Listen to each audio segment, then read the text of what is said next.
And the excuses begin. It's the same song and dance that we see every single time there's any criticism whatsoever. It must be Russian bots. It must be review bombing. It must be toxic fans. The Last of Us Episode 3 review bomb despite widespread acclaim. The Last of Us Episode 3 is suffering from review bombing despite having achieved widespread acclaim for depicting Frank and Bill's love story.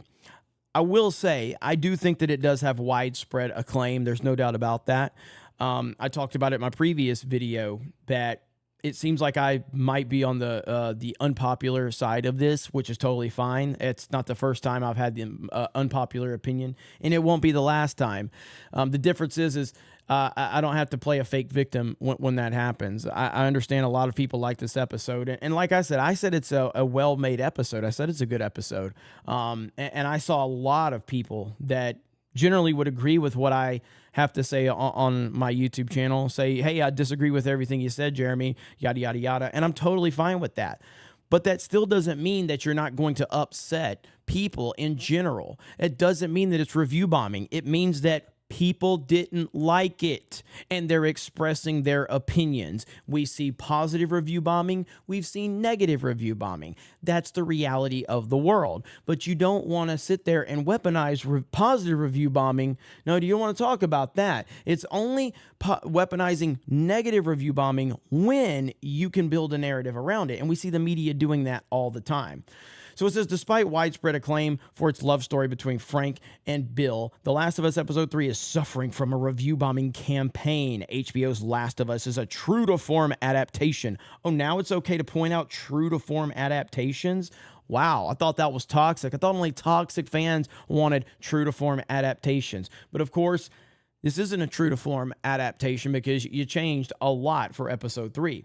Of the video game involves Joel and Ellie through a post-apocalyptic wasteland, yada, yada, yada, yada, yada.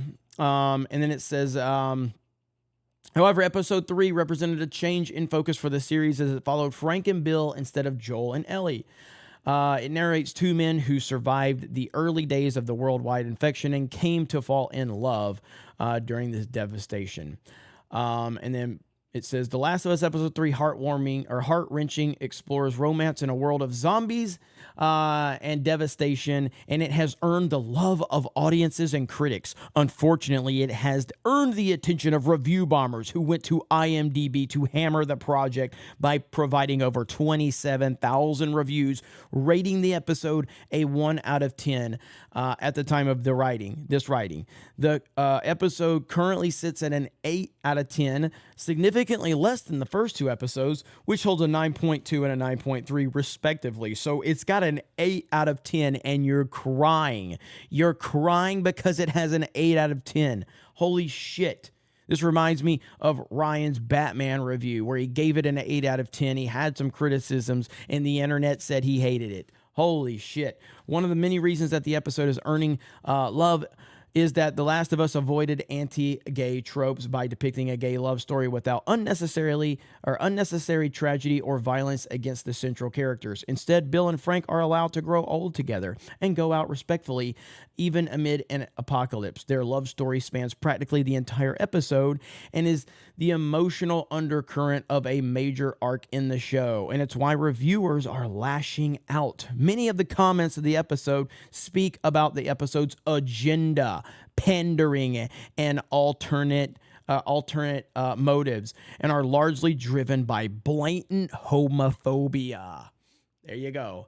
While some of the reviews discuss the episode slowing down the pace and shifting too far from the source material and Ellie and Joel's journey, homophobia is the undercurrent in many of these reviews, leaving the actual critiques feeling hollow.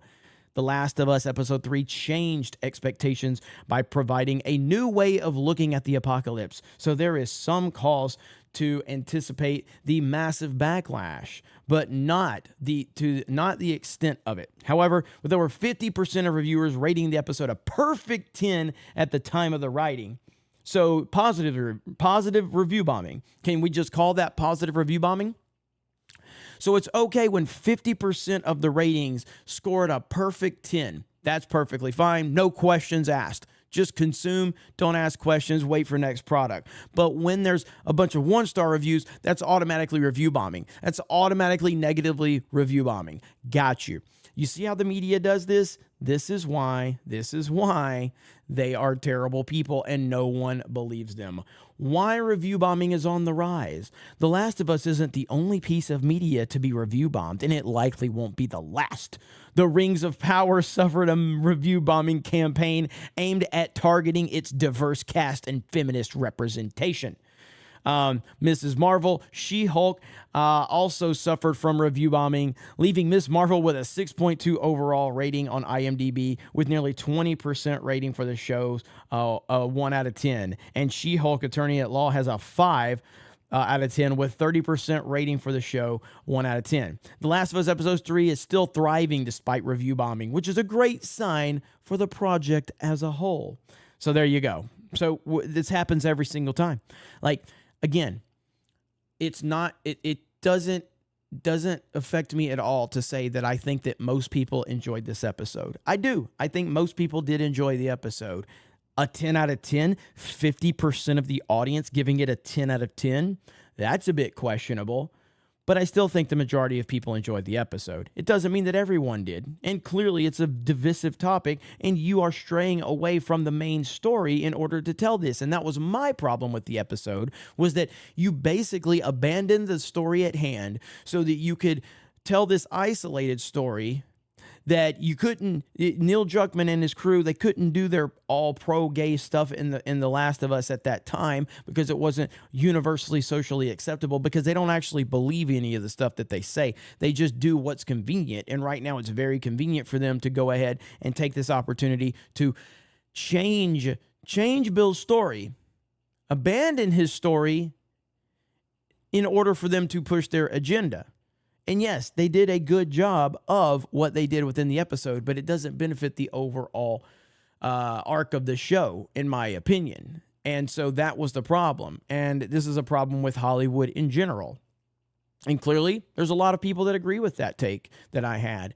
And there's a lot of people that disagree with it. And that's okay. At the end of the day, review bombing happens positively and negatively. The media only wants to weaponize negative review bombing for their bullshit. You guys have a great day. Thank you very much for checking out this video, and we will talk to you later.